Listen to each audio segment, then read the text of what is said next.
In the quiet embrace of Oak Haven, where the rhythm of life beat with predictable comfort, a single autumn night would prove how swiftly an ordinary ritual can dissolve into an extraordinary nightmare.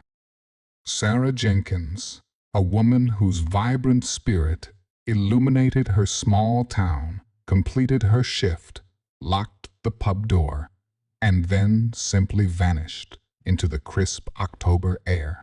Her car remained a silent sentinel in the deserted parking lot, but the woman herself was gone, leaving behind only an echoing void that defied comprehension.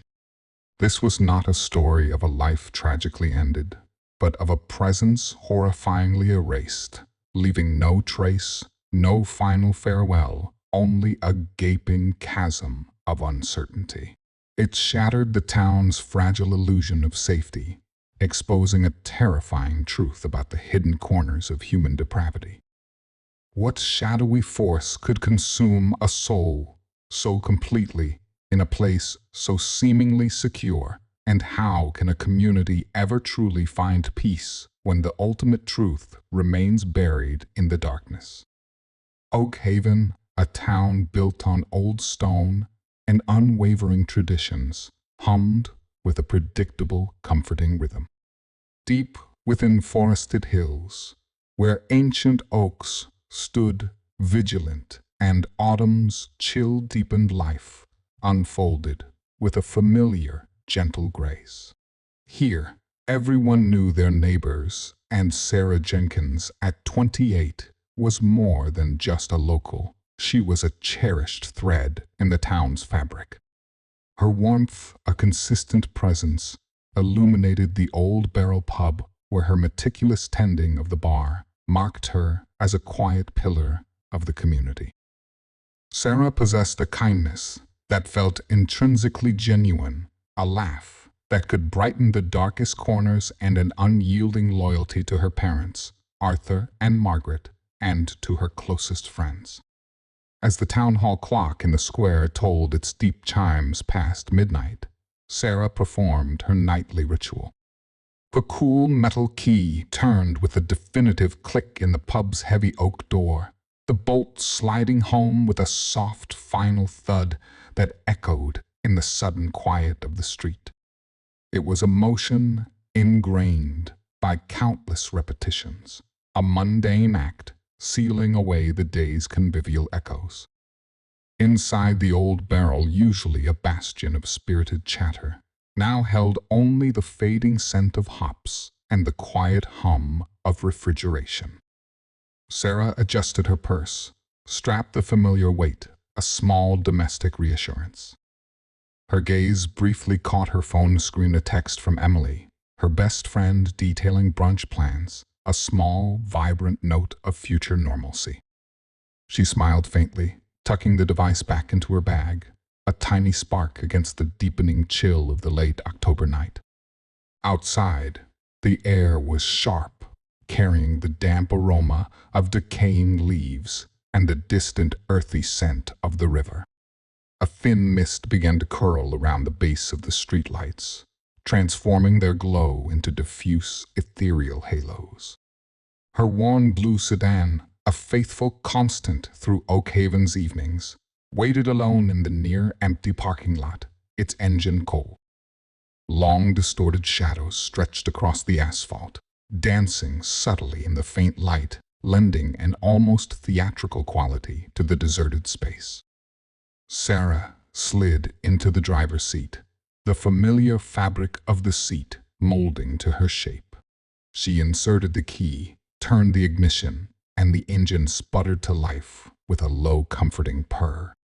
It was the sound of a day, concluding of a journey about to begin. But as the mundane hum faded into the encompassing silence of the autumn night, Sarah Jenkins, a familiar presence in Oak Haven, departed her routine, unbroken, unaware she was heading into a profound and chilling unknown. The next morning, a subtle chill, distinct from the season's turning, began to seep into Oak Haven's tranquil rhythm. The town, long accustomed to the steady pulse of its days, found itself subtly, unsettlingly off-key. Inside the old barrel, Greg McMillan, a man whose easy joviality was as much a part of the pub's character as its polished bar, felt his usual good humor slowly give way to a deepening apprehension. Sarah Jenkins, dependably punctual, had not appeared for her morning shift. The clock above the gleaming taps ticked relentlessly past the usual start time, then quarter hour, then half. Each passing minute chipped away at Mac's practiced calm. Her familiar blue sedan remained in its spot in the parking lot, a quiet, almost stubborn fixture from the night before. Yet within the pub's walls, her absence was a growing, palpable void. The pristine bar top, usually awaiting her morning rag, and the first brew lay undisturbed. Her customary apron hung untouched on its hook in the back room. Mac's initial phone calls, a casual check-in, rapidly escalated into a desperate succession of rings, each one swallowed by voicemail. Every unanswered tone deepened the cold knot of dread that tightened in his gut, pushing aside the familiar comfort of his daily routine. Mac had known Sarah for years. She was not the sort to simply vanish. No flight of fancy, no unexplained tardiness marked her character. She was grounded, responsible, imbued with a strong sense of duty to her work and to those she cared for. The profound quiet where her bustling presence should have been, the untouched surfaces and the unnerving lack of any communication converged to create a silent alarm that resonated within Mac. It was this profound breach of an established pattern, this unsettling departure from the expected, that compelled him to act. His voice, typically hearty and robust, was clipped and strained as he formally reported Sarah Jenkins as a missing person to the local sheriff's department. Within minutes, the familiar, reassuring blue and white cruiser of Detective Kevin Miller pulled into the Old Barrel's parking lot. Miller, a man whose face was etched with the quiet wisdom of Oak Haven's history and years of police work, seemed a physical embodiment of the town's deep-set resilience. Close behind him, his younger, sharp-eyed partner, Detective Elena Ramirez, exited their vehicle, her gaze already meticulously sweeping the quiet scene. Their arrival transcended a mere response. It signified an irrevocable shift. The serene veneer of Oak Haven, a community that had long believed itself shielded from the darker currents of the world, was now poised to unravel.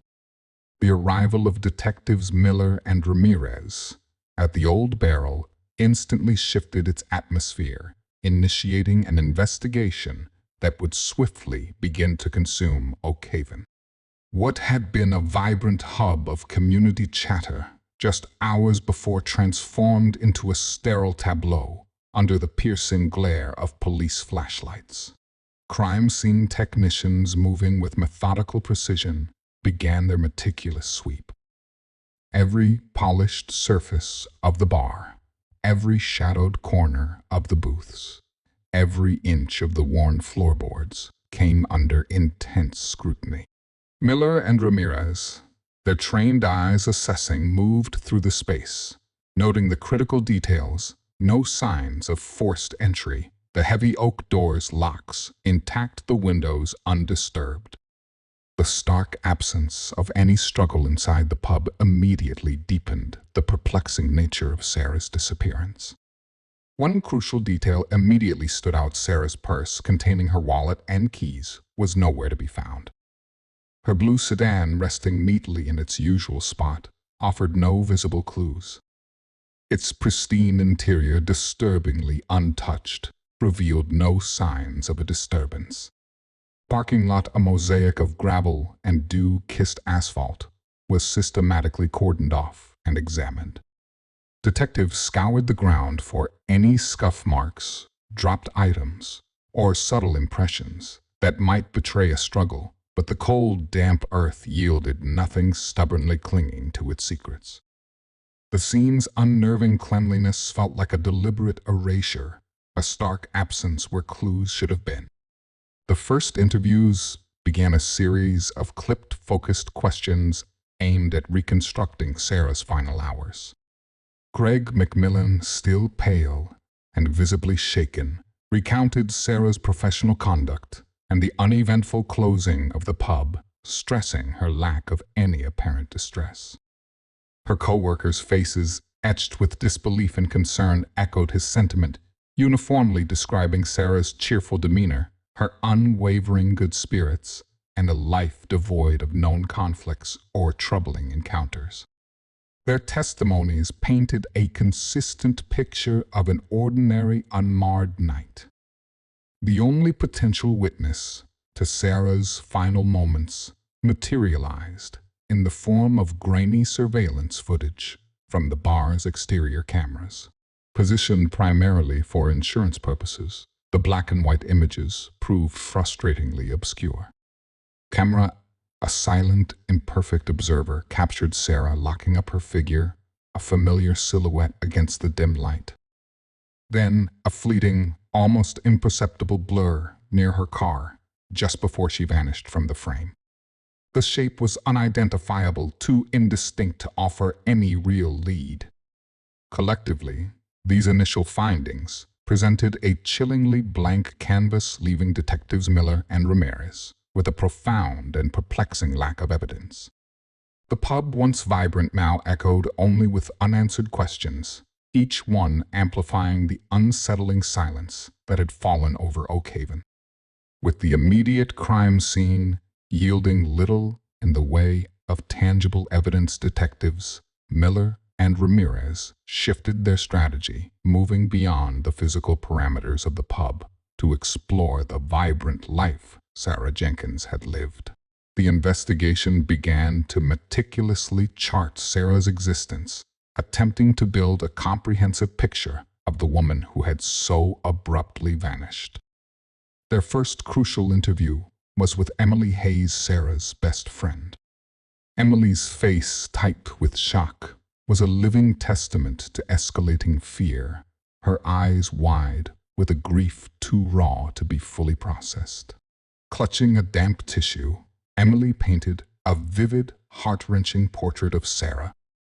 She described a young woman of boundless spirit, a budding photographer whose lens possessed an almost uncanny ability to capture Oakhaven's understated beauty, from the gnarled majesty of its ancient oaks to the quiet ripple of the river.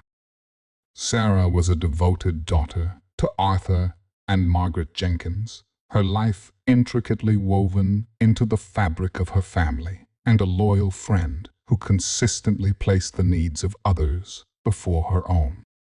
Detective Ramirez, meticulously sifting through Sarah's digital footprint, found only glimpses of a joyful, active life, sun-drenched travel photos, candid community festival snapshots, and playful banter with friends. There were no digital whispers of conflict, no online adversaries, no indications of financial distress, nor any shadow of illicit activity. Her life appeared an open book, untainted.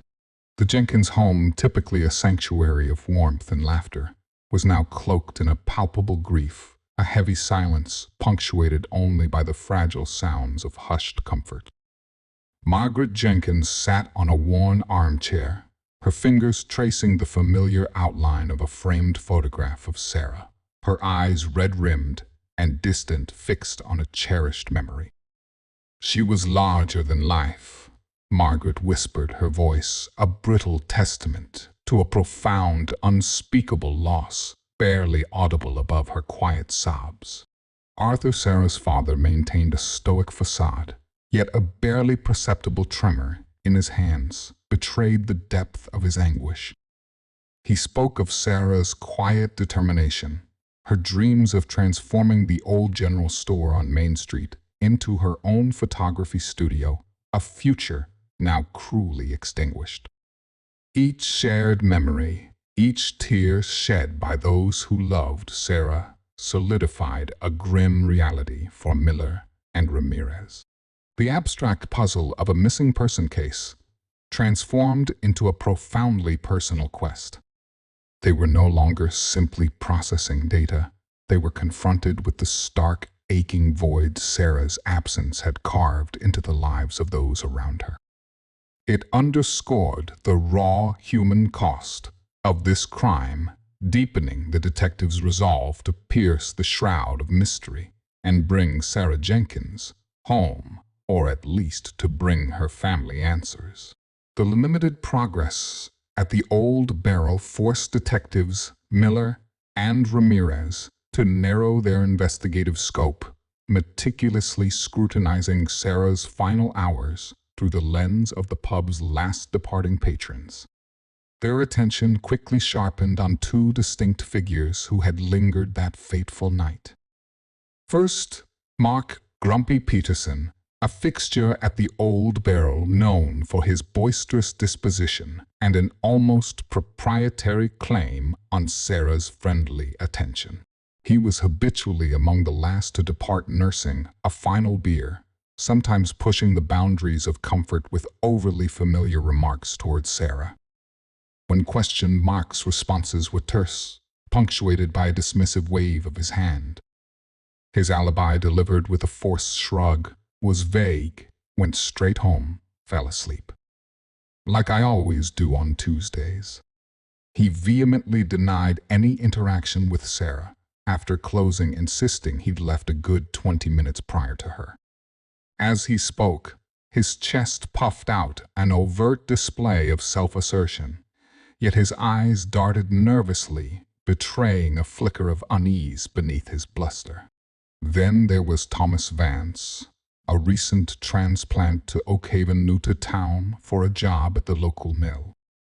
He was a quiet, almost reclusive man who had quickly established himself as a regular at the Old Barrel, often sitting alone in a shadowed booth, observing the pub's patrons with an unnerving stillness. Several witnesses reported him as unusually fixated on Sarah that evening, his gaze often lingering longer than polite. Vance, when questioned, admitted to being at the bar, stating with an unnervingly composed voice that he left just before last call and drove straight home. His account was calm, unembroidered, almost too perfectly delivered. The stark contrast between Mark Peterson's defensive bluster and Thomas Vance's quiet, almost serene self-possession immediately flagged Vance as a figure of intense interest. Peterson represented a known annoyance, perhaps, but Vance was an unknown, an unsettling new presence in Oakhaven's familiar landscape. His very composure felt like a deliberate construction, a carefully built facade that the detectives instinctively felt compelled to penetrate. The seemingly disparate behaviors of these two men, one loud and defensive, the other quiet and calculated, ironically served to deepen the mystery surrounding Sarah's disappearance, pulling the investigation into a more complex, shadowed terrain. The hunt for answers had just begun to acquire specific, unsettling contours. Days blurred into a week, each passing hour eroding the fragile hope that Sarah Jenkins might still be found alive.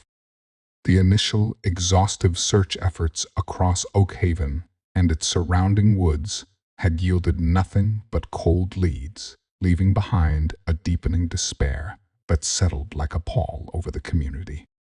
The investigation, once a focused pursuit, seemed to stall adrift in a sea of unanswered questions. Then a flicker of light, a faint signal as elusive and fleeting as a ghost whisper. A jogger navigating a winding path through the dense undergrowth alongside a desolate stretch of Old Mill Road, nearly 5 miles from the Old Barrel, inadvertently stumbled upon something out of place. Half buried beneath a pile of damp, discarded leaves lay a small, dark object. It was Sarah's phone. Waterlogged, its screen dark, its battery long dead, but undeniably hers.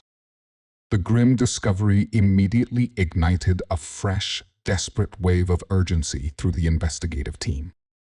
Forensic technicians working with meticulous care immediately took possession of the device. Every effort was made to extract its data, hoping for a clue, a final digital whisper from Sarah's last moments. The initial prognosis was dire due to the extensive water damage, but the technicians persevered. What they ultimately recovered sent a jolt of chilling realization through Detectives Miller and Ramirez. Deep within the phone's damaged memory, they found a single unsent text message drafted to Emily, Sarah's best friend. The message was chillingly incomplete, a fragment that spoke volumes, painting a horrifying picture. "I think he's here." The final word, the critical noun, was abruptly cut off, leaving a gaping chasm of terrifying possibility. The single truncated message acted as an electrifying current, fundamentally altering the entire scope of the case. It wrenched Sarah's disappearance from the realm of baffling mystery and firmly thrust it into the terrifying reality of a probable abduction, a horrifying act of violence. The Who remained shrouded in shadow, an unknown menace. But the what had taken on a grim, undeniable shape. The phone, a silent witness to Sarah's last desperate moments, had finally screamed its warning, pointing the investigation down a much darker, more urgent path, its faint signal now reverberating with an agonizing clarity. The chilling discovery of Sarah's phone and its truncated text message dramatically narrowed the investigation's focus, transforming the search for a missing woman into a hunt for a predator. Detectives Miller and Ramirez swiftly returned to their list of last known contacts, their attention now firmly locked on Thomas Vance. His quiet demeanor, once merely unremarkable, now resonated with an unsettling calculation, a carefully constructed facade. A deeper dive into Vance's background quickly unearthed a disturbing pattern, a shadow stretching from his past into Oakhaven's present. Records from another state revealed a history of minor arrests for harassment and stalking, always targeting young women who worked in local establishments, a chilling parallel to Sarah's occupation at the Old Barrel. The disparate puzzle pieces began to connect with an unsettling click, each new detail fitting into a grim mosaic. His recent relocation to Oakhaven, initially dismissed as a simple job transfer to the local mill, now took on a sinister, predatory context. Armed with this damning information and the stark implication of Sarah's last desperate message, Miller and Ramirez swiftly secured a warrant for Vance's small, meticulously ordered apartment on the outskirts of Oakhaven. The subsequent search was thorough, a methodical sweep of every room. It revealed no overt signs of struggle, no telltale bloodstains, no immediate evidence of a violent confrontation. Vance's apartment was pristine, almost clinically, so as if to deliberately obscure any hint of chaos or intrusion.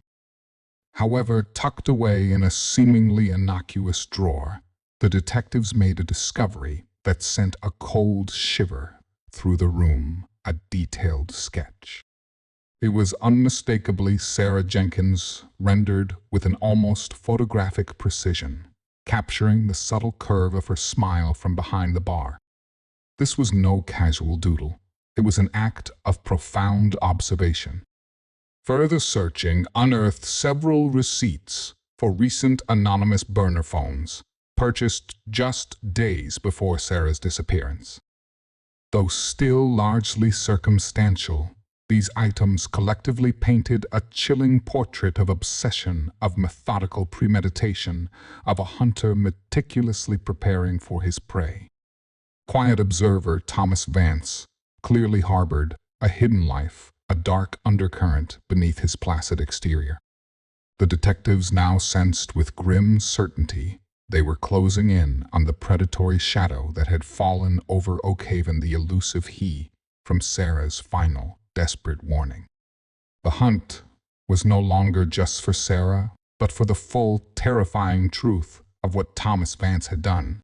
Thomas Vance was led into the interrogation room, a space meticulously designed to magnify tension. Its sterile, windowless confines and stark table, punctuated by the low hum of recording equipment, created an atmosphere of inescapable scrutiny. Detective Miller, his years on the force having honed his instincts to a razor's edge, began the questioning with a deceptively calm, almost conversational tone. It was a practiced maneuver intended to disarm Vance, inviting him to begin unraveling his own carefully constructed narrative. Vance initially maintained a poised composure. He reiterated his alibi with smooth, practiced answers, his eyes meeting Miller's with an unnerving steadiness. "I left the old barrel before she did," he stated, his voice even went straight home, watched TV. "That's what I always do on a Tuesday night." He denied any connection to Sarah, beyond that of a casual patron to a bartender, his placid exterior betraying nothing. Miller listened, his own expression unreadable, allowing Vance to paint his picture of mundane innocence. But as the interview progressed, Miller subtly shifted his approach. He began to introduce the mounting inconsistencies, the small but significant cracks in Vance's story, then escalated to the alarming details unearthed from Vance's past. The mention of prior harassment complaints, of a disturbing pattern of fixation on other young women, was delivered with a quiet, almost regretful tone that belied its accusatory weight. A tremor began to ripple beneath Vance's calm exterior. From behind the one-way glass, Detective Ramirez, her gaze sharp, noted a minute twitch in Vance's jaw, a barely perceptible clench of his hands beneath the table. Quiet observer was beginning to show strain. Then, with deliberate, unhurried movements, Miller placed a photograph on the table between them. It was Sarah's waterlogged phone, lying half-buried in leaves on Old Mill Road, miles from where Vance claimed to have gone straight home. Vance's gaze, which had remained unwavering, faltered, snagging on the image. A flicker of raw panic crossed his face, quickly suppressed. His narrative, once smooth, became convoluted, riddled with hesitant pauses and vague recollections. His denials, though more emphatic now, rang hollow, tinged with a desperate edge. "They know. The phone. How? I was so careful. I planned everything. Keep it together. Don't break. Just another story. They have nothing real. Nothing." This brief internal struggle, a frantic battle to maintain control, was quickly masked by a forced cough, a clearing of the throat that barely concealed a rising desperation.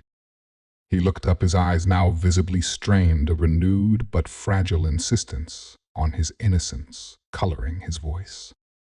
"I don't know anything about that phone," he managed, his voice a little higher, a little tighter. "Someone must have planted it. I'm telling you the truth."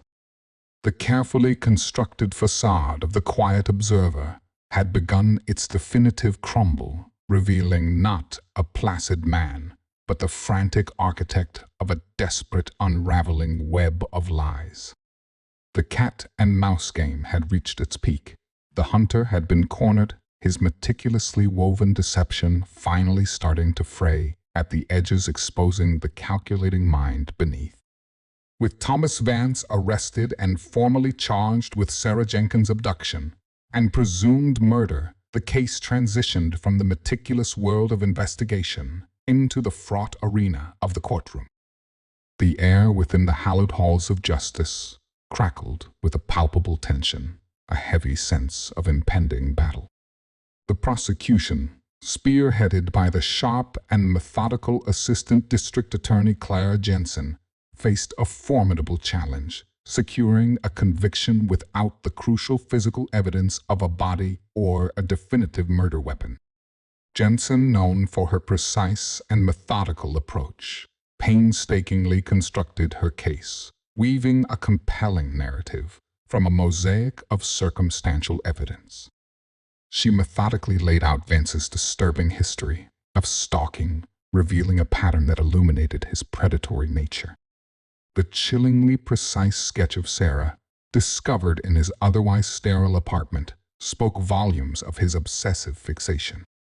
Receipts for anonymous burner phones, purchased in the days leading up to Sarah's disappearance, provided a chilling glimpse into his careful premeditation. Most damningly, the unsent, truncated text message from Sarah's waterlogged phone, discovered miles from the bar, served as a desperate cry for help, implicitly identifying her attacker. Jensen meticulously presented Vance as a calculated predator, a man who meticulously planned his actions targeting Sarah with cold, dispassionate intent. In the front row, Sarah's family sat in somber unity. Arthur and Margaret Jenkins, their faces etched with the profound weight of grief and a desperate, fragile hope for justice, endured each agonizing day of testimony. Their silent suffering was a powerful, constant presence, a stark reminder of the human cost that infused every legal maneuver. Emily, Sarah's best friend, sat beside them. Her jaw often clenched, her eyes fixed on Vance with a potent mixture of anger and raw sorrow. However, Vance's defense attorney, the shrewd and experienced Richard Sterling, proved a formidable adversary. He relentlessly attacked the prosecution's narrative, dissecting each piece of evidence, exposing its inherent weaknesses. Sterling argued vehemently that the entire case rested on purely circumstantial evidence, lacking any direct, irrefutable proof of murder. He hammered home the critical missing link, the absence of Sarah's body. Without it, he contended the prosecution had no definitive proof of death, only conjecture. Sterling skillfully painted Vance as an eccentric but ultimately harmless man, an easy target for law enforcement, eager to close a high-profile case that had gripped the town. The courtroom transformed into a crucible of conflicting narratives, where the cold, precise language of legal arguments battled against the crushing emotional weight of human sorrow. Sarah's fate, and indeed the very definition of justice, for Oak Haven hung precariously in the balance. The truth in this setting was a fiercely contested battlefield. After days of intense deliberation, a period of agonizing uncertainty that had frayed Oak Haven's collective nerves, the jury returned to the courtroom. Their faces, uniformly somber and unreadable, offered no hint of the momentous decision they carried. The gallery's air grew heavy, thick with a suffocating anticipation, a palpable blend of dread and a desperate yearning for finality. Every resident, it seemed, held their breath, feeling the tremor of each passing minute in the charged silence. When the foreperson finally stood and announced the verdict guilty on all counts, a collective gasp rippled through the gallery, swiftly followed by a torrent of quiet, choked sobs from Sarah's family. For Arthur and Margaret Jenkins, and for Emily, a wave of profound relief washed over them, but it was a triumph tinged with an inescapable bitterness. The conviction brought a measure of justice, a legal accountability for a monstrous act, yet it could not erase the searing pain, nor could it truly fill the cavernous void Sarah had left behind. The courtroom's brief exhalation gave way to the solemn proceedings for victim impact statements. Margaret Jenkins, Sarah's mother, rose to address the court. Her slender frame trembled, but her voice, though soft, resonated with an unwavering clarity that commanded absolute attention. Her words, spoken through barely contained tears, carried the crushing weight of her profound grief and an unyielding demand for accountability. She spoke of Sarah's vibrant life, her dreams, the boundless joy she brought, and the horrific emptiness now left in her wake. Thomas Vance, she declared, her tear-filled eyes locking onto the defendant with a fierce, almost primal intensity, must never be allowed to walk the earth as a free person. You stole our daughter, you stole her future, and you have left us in an abyss of not knowing. Her raw, unvarnished pain filled the room, a testament to a loss that defied conventional solace. Vance, in turn, remained stoic, seemingly impassive to the emotional maelstrom around him. Yet a slight, almost imperceptible smirk played on his lips as Margaret spoke, a chilling hint of defiance that suggested a vast, unconfessed landscape of secrets remained buried with Sarah. It was a subtle, cruel gesture, underscoring the true depth of his depravity. The verdict, while legally conclusive, ultimately left a lingering, unsettling question mark, a profound incompleteness. It marked the end of a trial, but not the cessation of suffering nor the full revelation of truth. The ultimate fate of Sarah's remains her final resting place, continued to haunt Oak Haven, a grim echo of Vance's unyielding silence, leaving the town with a justice that felt agonizingly, fundamentally incomplete. In the wake of the verdict, Oak Haven slowly, painstakingly commenced its arduous journey toward healing. The initial wave of relief that had swept through the town was swiftly tempered by the lingering sorrow and the unyielding reality Sarah Jenkins had still not been found. The trial had delivered a form of justice, a legal pronouncement of guilt, yet it remained a far cry from the complete closure her family so desperately craved. The empty space Sarah had left was a constant, aching presence, a wound that steadfastly refused to knit closed. The community, unified by shared grief and the profound injustice, rallied around Arthur and Margaret Jenkins. Their home, once a focal point of Sarah's vibrant energy, transformed into a quiet hub of unwavering support. Friends, neighbors, and even distant acquaintances brought meals, offered quiet comfort, and simply sat in solidarity. A local baker, a close friend of Sarah's, organized a modest fundraiser that quickly blossomed into something far greater, a foundation aptly named Sarah's Light, established in her memory. Its mission became twofold: to nurture local arts programs, a poignant tribute to Sarah's passion for photography, and to provide resources and advocacy for other families grappling with the agonizing uncertainty of missing loved ones. It offered a tangible avenue for Oak Haven to channel its collective sorrow into a meaningful purpose. Community vigils became a regular, solemn occurrence, especially on each anniversary of Sarah's disappearance. Hundreds would gather in the town square, their candles flickering against the encroaching night, their collective silence a powerful testament to Sarah's enduring spirit and the town's unyielding refusal to forget. Each small flame served as a beacon of fragile hope, a symbol that Sarah's memory, though forever shadowed by tragedy, would not be extinguished. The Old Barrel, once merely a bustling pub, transformed into an unofficial memorial. Greg McMillan, the manager, meticulously ensured a single soft light always remained on behind the bar, a silent vigil in Sarah's memory.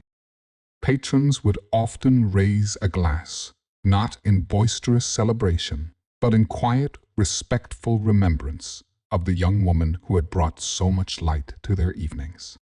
A framed photograph of Sarah, radiant and smiling, stood on a prominent shelf always adorned with fresh flowers.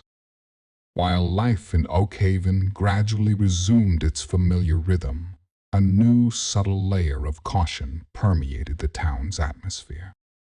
The old comforting sense of invulnerability had been irrevocably shattered.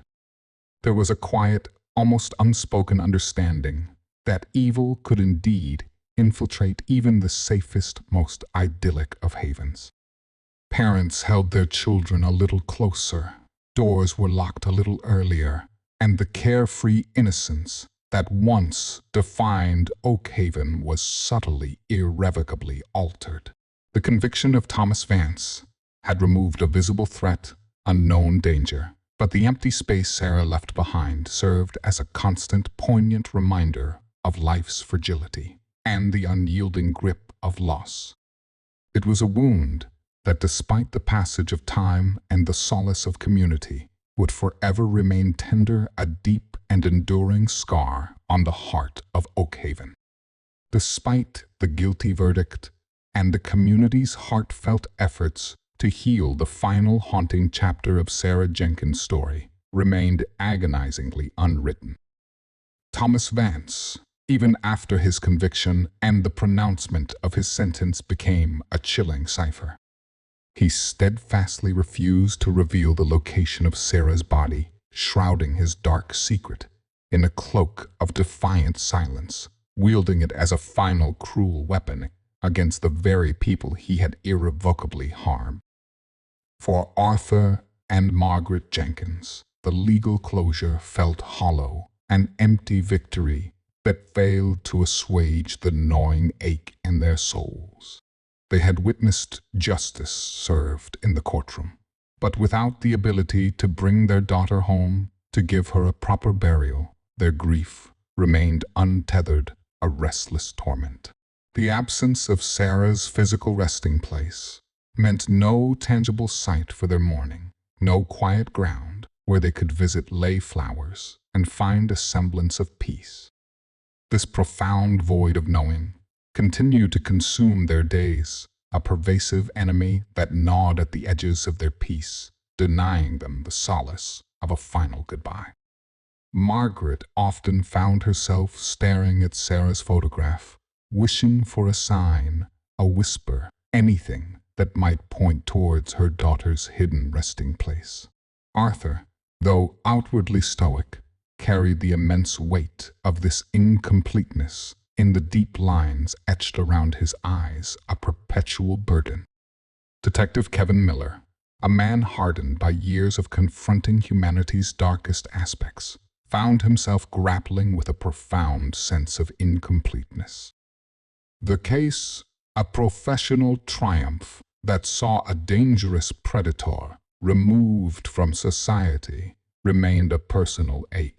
He had fulfilled his oath, brought a perpetrator to justice, yet the deepest truth, Sarah's final resting place, remained elusive. This unresolved aspect gnawed at him, a silent adversary tormenting her family and, in a quieter sense, echoing his own professional burdens. The detective often revisited the case files, scrutinizing every detail, every overlooked corner, a silent battle against the perpetrator's last act of defiance. The thought of Sarah, lost and unmourned in some forgotten place, was a shadow that lingered, a stark reminder of the limits of even the most determined investigation. Detective Ramirez, too, carried this burden, the vibrant image of Sarah from her friend's stories contrasting sharply with the cold, hard fact of her unrecovered body. The true crime narrative, so often driven by the satisfaction of all answers here, left its audience with the unsettling, enduring mystery of the unknown.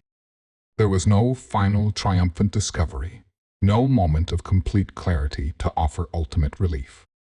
Instead, It was a chilling testament to the enduring power of a perpetrator's final, unspoken secret. Sarah's bright spirit, once so vibrant in Oakhaven, now resonated as a haunting echo, a persistent, poignant testament that some profound questions, even after justice is declared, can remain eternally unanswered. This enduring silence cast an indelible mark on the landscape of Oakhaven's memory and its collective understanding of justice, forever etching the bitter truth that some wounds, even with time and a verdict, never truly heal. The town learned that justice could convict, but it couldn't always restore, leaving a quiet, haunting reminder of what was truly lost. The scales of justice tipped, yet the weight of an unfound truth continued to haunt Oakhaven's heart. If the weight of unfound truths and the shadows that haunt quiet towns resonate with you, subscribe to Shadow Files for more journeys into the depths of human mystery.